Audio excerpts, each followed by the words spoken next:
three key measures, the closer you get to one of the three centers of power, the more severely you get hit by the virus. Or more accurately, the more severely society pays the price of the dramatically increased figures put out by the power centers. We know New York is fraudulent and that the UK figures do not reflect the virus, with death rates over 100% when they are properly lagged. We know people have been looking at excess mortality and seeing anomalies, and finding empty hospitals where they should be crammed with cases. That is invaluable work, but here is the simple demonstration of something that simply should not occur. The virus is a simple biomachine. It cannot detect, we presume, political power. Yet it is political power that is being demonstrated as the causative factor in this chart. Except for the moment the bars reflect severity of the contagion, and look at the four domains. World ex-Western power centers at left, EU, US and UK. Within the EU, we have European Other for countries in the continent of Europe, but which are distant from or no friends of Brussels. We have the EU core countries, Germany, France, Belgium, Netherlands, Italy et al., and we have Belgium, Brussels, HQ to the EU. In the US grouping we have Canada right next door, and the USA as a whole, most of whom do their best to get on with their lives free of New York and Washington's games and influence. Then we have the state of New York, and finally Manhattan, New York City, the world of bankers and high finance, and the people they do business with. Finally on the right we have the UK, looking a little alone, somewhat attached to both the Anglo-Western alliance of the US-UK War of Terror and the UK-EU element. Notice how the world is almost invisible. The numbers are astonishing. 3.3% death rate versus our 13%, or is it up to 15% now? I barely pay attention, it's so conveniently absurd. 1,200 deaths per 100 million population, whereas New York City has crested 2 million cases and 221,000 deaths per 100 million population. In terms of our standardized 9 per 1,000 mortality as a benchmark, the world brushed off the virus with 0.4 of a day's worth of deaths, less than half a day's deaths, and they're done. And they really are done in many cases. South Korea, Australia, New Zealand, to name just three, which have seen the virus off and now get to resume normal life, barely touched by the virus. Look at that almost invisible World X section.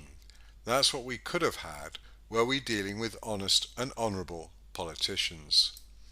Instead, flushed with their power, they have imposed their deaths and cases figures on us, imposed lockdown on us, and shown no compunction to let us off any time soon. How bad is it then, and what do those bars represent? The blue bar is C19 days. How many days normal deaths has the contagion been equivalent to? We choose a Western level of 9 per 1,000 mortality for our standard benchmark. That's 900,000 out of a 100 million population per annum, again our standard population, that each region's figures are normalized to, e.g. add 50% to get 66 million UK to 100 million. Divide 900,000 by 365.25 and you get 2,400 or so deaths per day. So e.g. 10,000 deaths per 100 million population would be just over 4 days as the total impact of the virus to date. So whereas the world has got by with barely 0.4 of a day, and European Other is likewise invisible, EU core countries approach 10 days, while we're at 17. Overall the US is at around 5. Our societies shut down to avoid 5 days deaths, and that UK lockdown saving not a single case or life, but see my other videos for that. The state of New York is up at 40 days, but New York City beggars belief at 90 days, 3 full months of deaths, while the rest of the world needs barely half a day. And 90 is bad enough, but 90 versus 0.4, that's the orange bars, how much we've been penalized for being citizens of a power center, with New York City citizens suffering a media burden of over 180 times. I say media burden because while the virus is real and some people will have died, it is extremely unlikely that they represented anything unusual as a total versus normal deaths in society. That is the role of excess mortality analysis, and beyond the scope of this presentation. The point is that the medical situation is real, but the scale of the crisis is, until I see ironclad proof to the contrary, entirely manufactured.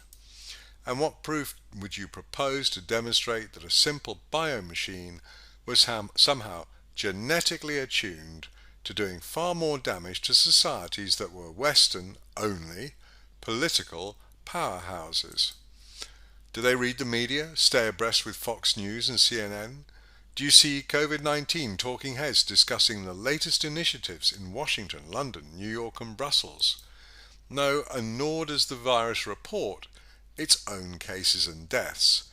Those are fed to us by politicians who love their games, their American exceptionalism, their EU greed for more people, more power, and the UK's brief flirtation with independence despite being a willing, from the politician's perspective, player in the war of terror. Add to that Herr Gates and Ferguson and a report I had intended to write, but which got sidelined by this. Reading the Imperial College report, my anger at the Johnson-Ferguson betrayal was reignited.